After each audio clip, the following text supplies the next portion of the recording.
Hi, David Odell here with Odell Complete Concrete. This is actually our first day on the job site. The homeowner here is a DIY kind of guy. Really impressed me, to be honest. It's rare when you run into these kind of guys who just kind of do it all. But anyway, we got called in. He's going to do all the plumbing. He's doing the all the underground. He dug out these footings for the most part. He tapped into the sewer line in the front of the yard and ran it through this side yard area. We're going to be concreting the side yard as well, but the main focus here is this foundation addition. We're coming off the back of the house, and the whole purpose of this is for the mother of the homeowner here. She's almost handicapped, so we're going to do a roll-in, wheelchair accessible type handicap shower stall. And that's the idea of this. We're going to do a sunken shower here. We're going to show you how to do that. We're going to do a recessed area for a portion of this foundation where the actual shower stall will go. And it even shows you the dimensions to get a wheelchair into there and all that kind of stuff. Little technical details. Right now we're running the 2x12 16 foot. And then we've got actually a 2x10 on the back side because the grade was higher, so I didn't need to go down as deep. But those 16 footers right there, $65 a pop. And then we got 2x10 on the back end, so that was a little less money. So I'm really seriously thinking about going with the plastic right now, reusable 2x12. But you can see I've got my steel uprights at about 3 foot spacing, and then I have a kicker on every upright. And the reason you put a kicker on the uprights, because you only have to jump one stake really when you're screeding, rather than just sporadic kickers here and there. Everything's kind of in one place. Right here we're laying out the stall for the recessed area. And that's why you see those string lines right there. The entrance is on a 45-degree angle. Then you have your fixed walls or shower doors. That's your actual entrance, and that's 36 inch. That little diagonal right there. The plans called for 18-inch deep footing below grade, and then of course we have the 4-inch slab above that, so we're about 2 inches, 2 feet below top of slab right now. That gives you 4 inches gravel underneath that slab, 4 inches of concrete and visqueen. Now right here what we're doing is doweling into the existing foundation, and that's a 5/8 inch bit on the DeWalt cordless, a real powerhouse. It just blows the holes through, short order. Then what we're going to do is we're going to scrub the holes with a brush, and then we're going to vac them out with the DeWalt cordless vacuum. Then after all that's nice and cleaned, the next step is using the epoxy that's recommended on the drawing, which happened to be this Simpson XP,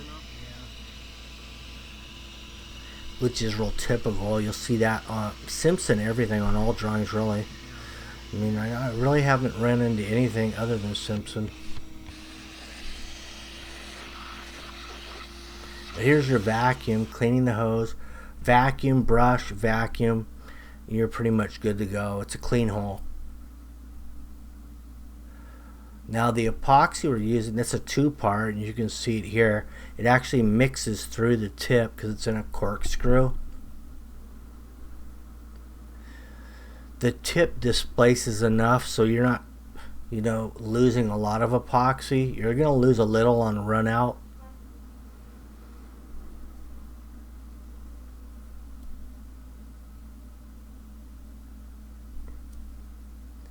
The reason they're drilled at an angle, because the existing foundation is the same system we're doing here. It's a 4-inch slab with the massive footing around the edge.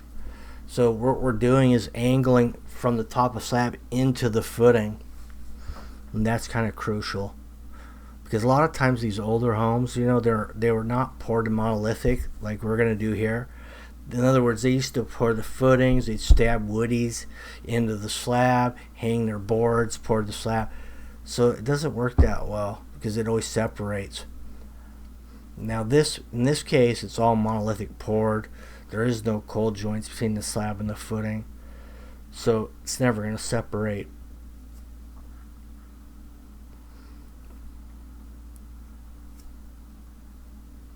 Well, what we have as far as reinforcement goes, we have 1/2 inch steel everywhere, 2 1/2 inch horizontal at top, 2 1/2 inch horizontal at bottom, complete wrap around the perimeter, top and bottom. And I'm not going to even use dobies on the bottom bars. I'm just going to suspend it from this formwork that I've already got here going. I'll suspend it with tie wire.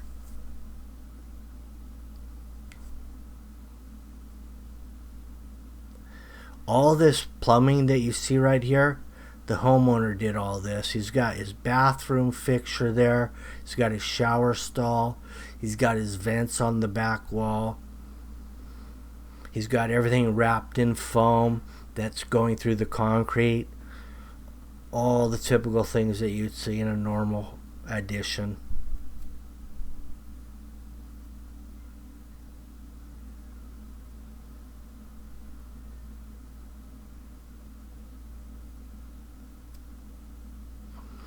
That high-rise 3 inch is actually a clean out. That'll be cut down at some point, flushed out when we do the wraparound with the concrete for the exit doors. That wall in the back of the existing will be knocked out as well.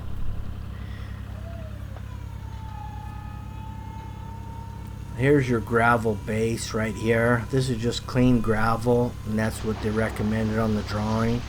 4 inch lift of that over a 6 mil visqueen.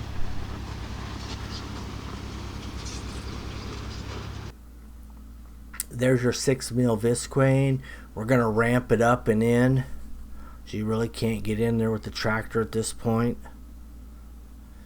So what I'm going to do, I'm actually using the mini skid to go to the front, scoop it, then I dump into 2 wheelbarrows simultaneously to not lose any, and then we just run them. You can see it here.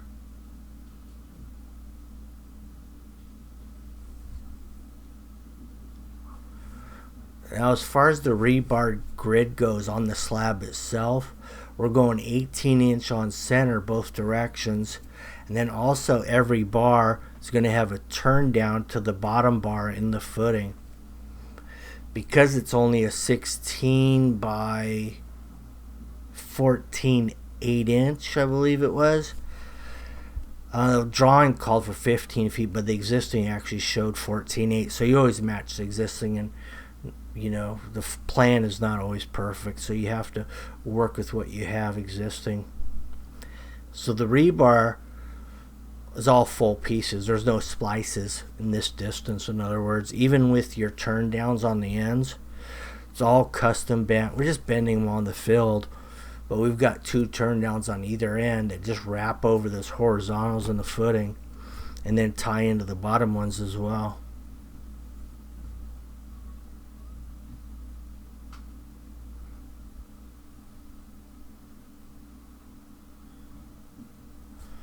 Here's some dobies on the gravel. Because we are suspending a lot of weight, we have 18 inch center 1/2 inch, and then we got all those horizontals right along the footing edge. We're carrying a pretty good load for those tie wires to hold everything up, so we put some dobies underneath the middle. Now we got a good support system to hit it with some concrete.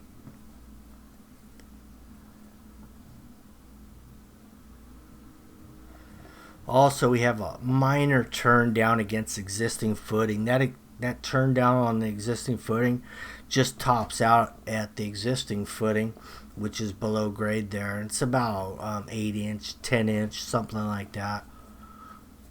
But as soon as we hit that, we just stopped So the new slab will sit on top of the existing footing. Plus, it's got 2 dowels, top and bottom, on the footings, and then a dowel every 18-inch on the center along the back and the 4-inch below grade.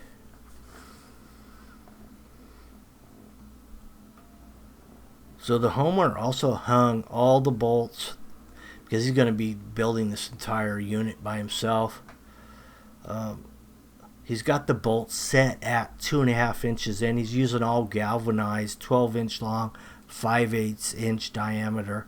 Actually, that's a new code here in California, is galvanized, apparently, because regular still interacts with pressure treated lumber, corrodes quicker. So galvanized apparently doesn't. So we're going with Galvi, basically. Now, the reason it's 2.5 inch, even though it's a 2x4 plate, 2x4 walls, the reason that it is set in 2.5, because the existing house didn't have a complete shear wall around the perimeter with plywood. They only did the 4-foot kick cross braces or what have you inset on the 2x4. Well, this will have a full-blown, 4x8 sheets on top of the 2x4, creating a complete shear on this entire new structure. So you have to inset your 2x4 studs, in other words. Here's your pumper. We got Martin's pumping out here.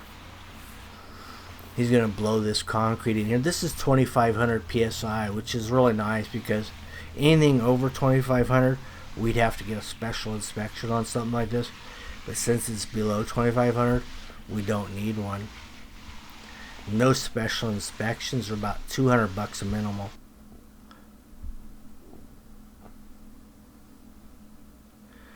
So this little setup we have going in this wheelchair accessible shower stall, it's 3.5 inch drop down.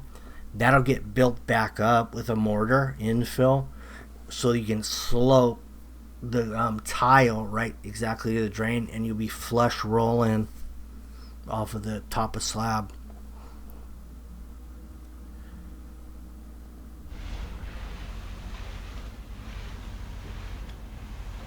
All those bolts have to be pre-hung prior to inspection. That's the reason for that. In the old days, you just wet set them, and it used to be 1/2 inch bolts was fine and dandy, but now it's 5/8, and these are 2-foot centers. It used to be 6-foot centers, believe it or not. 35 years ago, 6-foot centers, 1/2 inch bolts. Now it's 2-foot centers, 5-inch galvanized. So it's changed a lot in 35 years.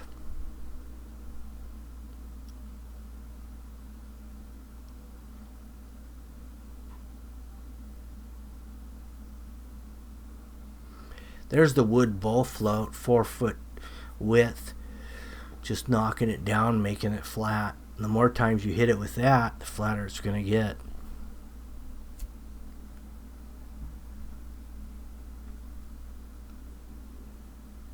Because every time you're hitting with that, you're looking for holes, voids in that span of that 4-foot distance, and you're working it out, making it flat. So we're about 1.5 hours into it right now after placement, and now these little templates have to come off. It's plenty hard enough to support the bolt without sinking down at this point. So now it's just a matter of, because all these little plastic hangers are reusable, so we're just going to pull them off, clean them up, use them for the next job.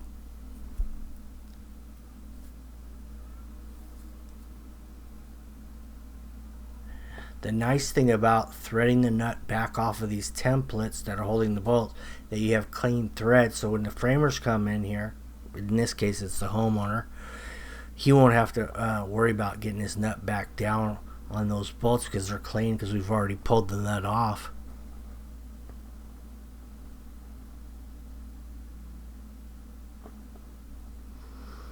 Here's the funny trial going over this. We got a really good mix here, dried up really nice. We got full sun just about.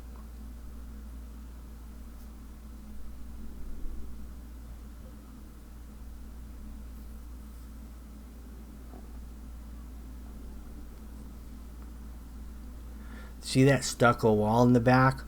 Well, that's going to get knocked through after these walls go up, and you can knock the edges off to connect your new walls to that. If you really want to maintain the main residence where people live in, what you do is you chip off the edge, connect your wall. You can almost completely build this building and you can close it before you have to remove that stucco and drywall for the walkthrough, in other words.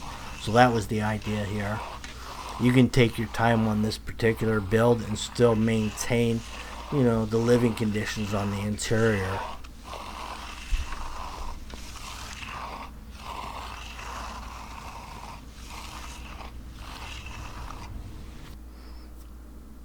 Now this concrete got really hard and we hit it really tight. I mean, when he was running this trowel over it the last time, you could really hear the trowel screeching.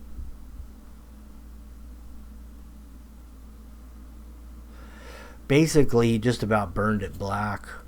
And the meaning behind that phrase, burning it black, means that you're troweling it so hard that the trowel is burning off the steel onto the concrete, and it's actually changing the color of the concrete into a black tint. That's why they say burning it black. So if you ever tell anybody you want a smooth finish or you want it burned black, they may know what you mean.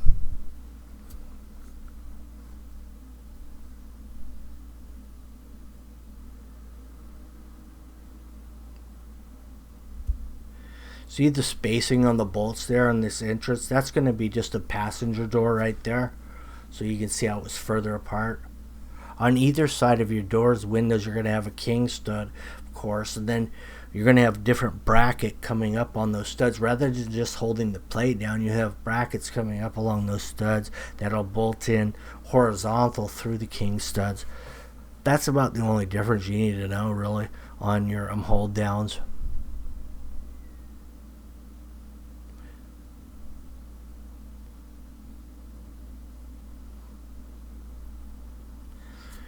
Here's strip day. I believe this is 2 to 3 days after.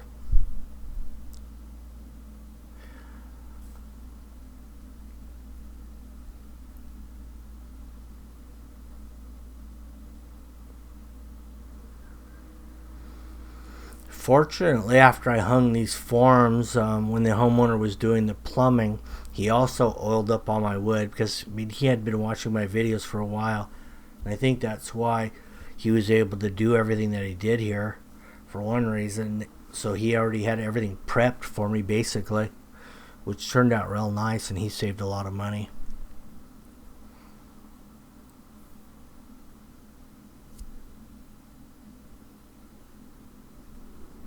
Though this is a flat slab, so, you know, water puddling at this point or not draining, it's not a big issue. It's going to be completely enclosed, but water curing is nice. That's why I always put water on it after I strip. Just go ahead and flood it. That helps a little bit, but you know, you should always water for about the first 5 days periodically to nicely water cure it out.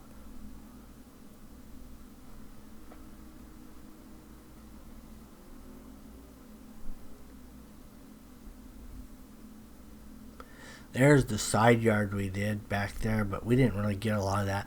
There's no good camera angles.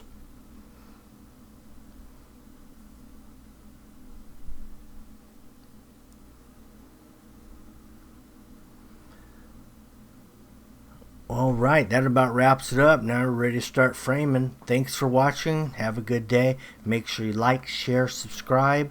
Hit that notification button so you get notified when the next video comes up. Thank you.